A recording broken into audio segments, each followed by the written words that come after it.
What's up, guys? Today I'll make a prediction tier list for the upcoming EuroLeague season. Granted, these teams have not yet played official games, or played one, or maximum two, so predicting at this stage is extremely difficult. However, we will do just that based on the roster that these teams have in place. P.S. Places in the tier list themselves are non-specific, so without wasting more time, let's get into the tier list. In our 15 to 18 places list, we got Baskonia, Alba Berlin, Lyon as well, and Valencia. All of these teams are in this list simply because they are not that good. Baskonia lost their head coach and a bunch of their key players in Alec Peters, Wade Baldwin, Jason Granger, and most importantly, Simeone Fontecchio. While Baskonia signings at this point look unimpressive to say the least. The only two I find interesting at this point is Darius Thompson and Marcus Howard, but neither of them can replace the players they lost. They finished 9th last season in a much weaker EuroLeague, with only 15 teams by the end of the season. I expect Baskonia to be much weaker while the competition level rose, so I think it's fair to have them in this tier. Alba Berlin,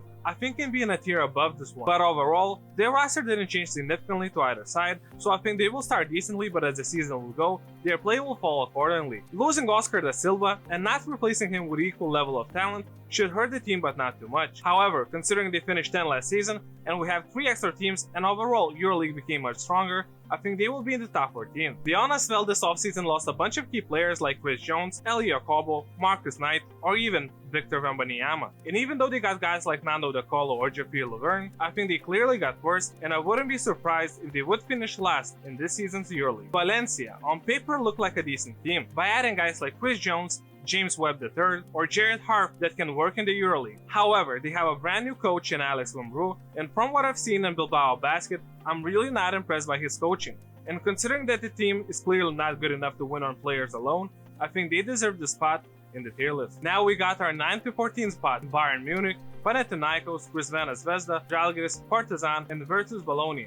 From this tier forward, it became extremely difficult as we haven't yet seen how these teams will look against the upper tier teams, and I do think that especially Bayern and Panathinaikos have a good chance getting into the playoffs. However, Bayern last season were the 8th seed and their roster didn't change too much to either side. Adding Isaac Bonga is extremely interesting, but overall, the team is the same, while EuroLeague got tougher, so I do believe that it will be hard for them to make the playoffs this year. While Panathinaikos basically changed the entire team, and based just on players' names, they should be a top 8 team in the EuroLeague. However, Panathinaikos have tricked us before the same way, and until they prove that they can turn their past season's losing culture around, I'm not buying their stocks. Crvena Zvezda overall got much worse in my opinion, and considering they were 11th last season, they should drop even more this year. Losing guys like Nikola Kalinic, Austin Hollins, and Nate Walters should hurt this team a lot. Also, having a brand new coach that haven't proved anything so far is also a huge question mark. This team will be hugely dependent on Nemanja Nedovic, who gets injured a lot these days, so I wouldn't be surprised if Crvena Zvezda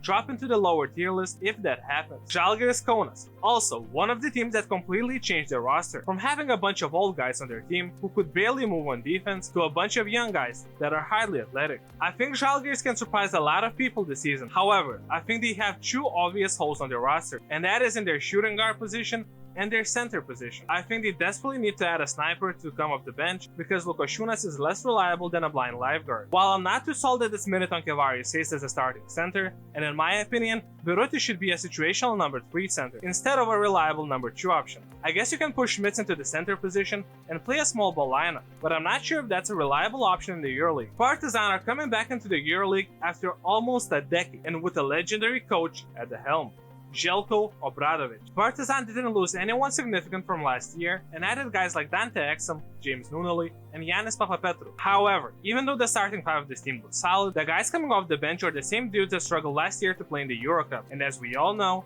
the level in the EuroLeague is much higher. This roster seems like one of those that can beat anybody and lose to anybody at any given day, and because of that, I had to put them in this tier. Another thing that concerns me is Dante Exum. Clearly, he's gonna be one of the most important players on this roster, but he's a guy with an extended injury history, and even last season, it seemed like he was picking up new small injuries every other week. I think this roster needs another guy that can create plays for his teammates at the highest level. Virtus Bologna are another team that returns to the EuroLeague after a long time. However, their roster and their coach are no joke, and they will definitely play for the playoff spot. During the offseason, they didn't lose any names that would matter, and added guys like Jordan Mickey, Ife Lundberg, and Semi Ojelai that are bound to make a difference.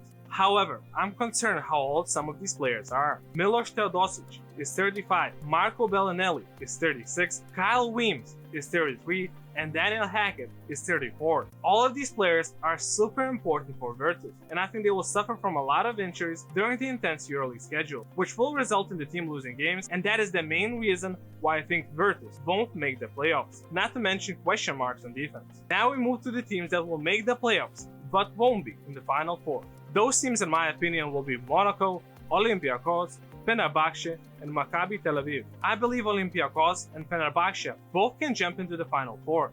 However, I deem it less likely than the last 4 teams in this EuroLeague season. In my opinion, Olympiacos lost only one important player from last season, and that is Tyler Dorsey, while signing guys like Joel Bolomboy, Isaiah Cannon, Alec Peters. However, losing Tyler Dorsey should change the dynamics of the team, considering that Isaiah Cannon won't be able to replace him and Bolomboy with Peters are big men.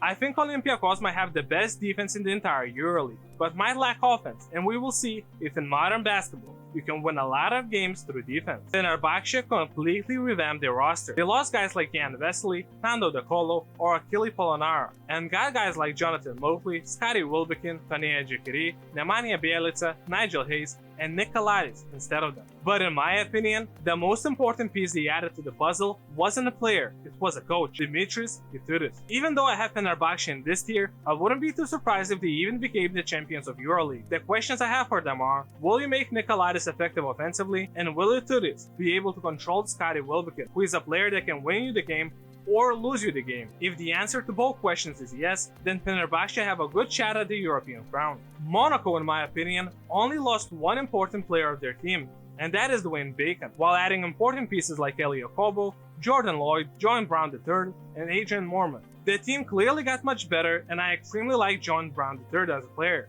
Well, I have this opinion in my head that you can't win EuroLeague with Mike James on your team, and until I get proven otherwise, I'm gonna stand by this. Also, the top 4 teams in this year's EuroLeague look very strong, and if a team could replace either of those teams, it would be Fenerbahce, not Monaco. Maccabi are also one of those teams that changed their entire roster, and I actually like a lot what they did with it. I won't go too deep into the transfers because it would take a long time, but I will mention that adding guys like Lorenzo Brown instead of Scotty Wilbekin will instantly change the face of the club, and they should play a very entertaining, highly athletic style of basketball which every fan in Europe will want to watch. However, the biggest question mark on their team is their coach, Oded Qatar. He hasn't shown so far that he can lead a great team in EuroLeague, and maybe he can, who knows. But until he shows that, I can't put Maccabi in the higher tier. Finally, we got our final 4 teams in this year's EuroLeague. Surprising nobody, I got Barcelona, Real Madrid, Anadolu Efes, and Olimpia Milano. The biggest question mark of these 4 teams is Olimpia Milano. I think in a playoff series, it will be hard to beat them because their roster looks very solid offensively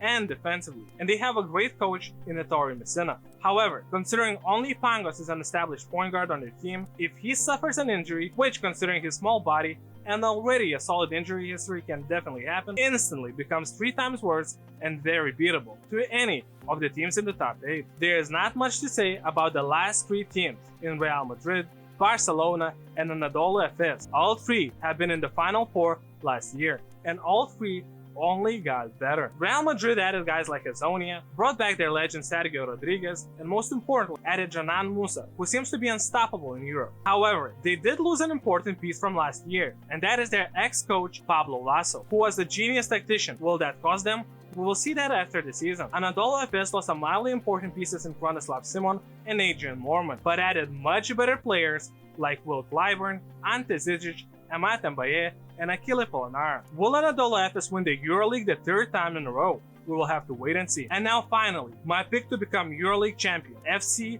Barcelona. Barcelona got rid of the guys they didn't want after the last season and added pieces like Tomas Satoransky, Jan Vesely, Oscar da Silva, Nikola Kalinic, and Mike Toby. Barcelona roster this upcoming season looks so stacked that players which will come off the bench for them would start in most EuroLeague teams. I think this year Barcelona have to win a championship. If they don't, Šarūnas Jasikevičius is gonna be fired on the spot, no questions asked. What do you guys think? Who do you pick to win the EuroLeague title? Let us know in the comments below. Also, subscribe to the channel and like the video. It helps us more than you can imagine.